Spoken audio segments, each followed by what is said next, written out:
Report on Dr. Jeffrey McDonald, former Army captain, Green Beret. Doctor, right?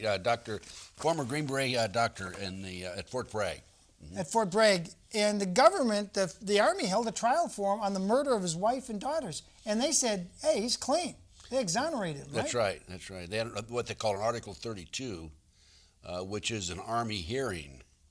And they exonerated him. They said he didn't do it. And Colonel Rock, who was in charge, presiding over the Article 32, told the CID, Criminal Investigating Division, Department of Army, to go out and check on Helena Stokely, who they suspected was involved in the murders. And Helena Stokely, if you know the story, was the girl in the floppy hat standing on the street corner when military police Micah was en route to the scene.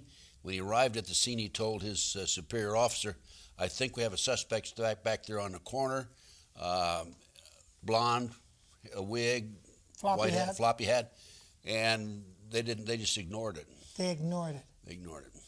But and Micah, you later got a confession from her that she did the murder, didn't you? Yes. You had a confession signed by her. I have a confession. I had her on audio tape. I have her on videotape. And the government doesn't care. Well, we had a hearing on it, and the judge ignored it. The judge looked at it and said, I don't care. Yeah, I testified for, several hours as to my involvement in the case. We presented all the audio tapes that she had confessed to this. We presented the signed statements that she confessed to the murder, along with some other people. She named other individuals there. Right. And, it's been ignored. It's been totally ignored by the government. The government doesn't care about the truth, do they, Ted? Well, in this case, this man did not commit these murders. He's serving 3 consecutive life sentences.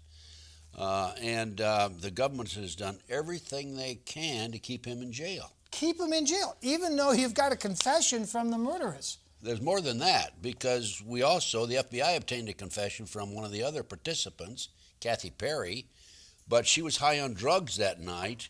And she told the FBI that there were 2 little boys who were murdered and slaughtered, but because they were actually girls and not boys, the FBI just discounted that confession.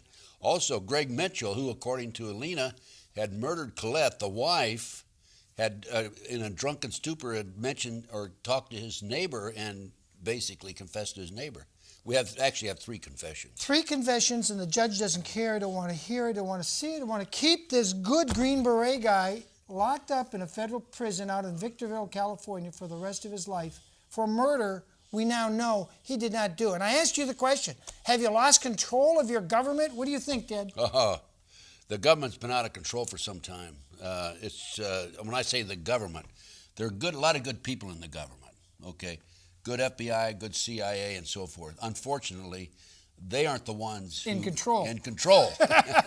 Exactly. I mean, we noticed from the recent events that we have here on the 911, we have an agent in Minnesota who told about one of the terrorists. They suspected a terrorist at the time, and we find out later he is actually probably the 20th person on the skyjackings, who was receiving flight training but didn't want to learn how to land, just want to learn how to fly the plane and take off. Is that a red flag? We have that, and then we have the Arizona memo, where the FBI agent in Arizona sent up a red flag, and nothing was done with this. That's because the good people were silenced, weren't they? The good FBI agents that were trying to blow the whistle. In both these instances, Minnesota and Arizona, they're trying to do something about it, and they were ignored by FBI headquarters. By the headquarters, by the guys at the top, who take orders from the Attorney General, don't they?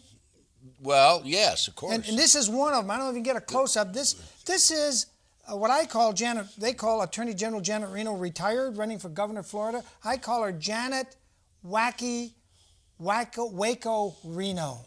Murderess supreme. Mass murderer of 80 people at Waco, Texas. Am I out of line to say that, Ted? No.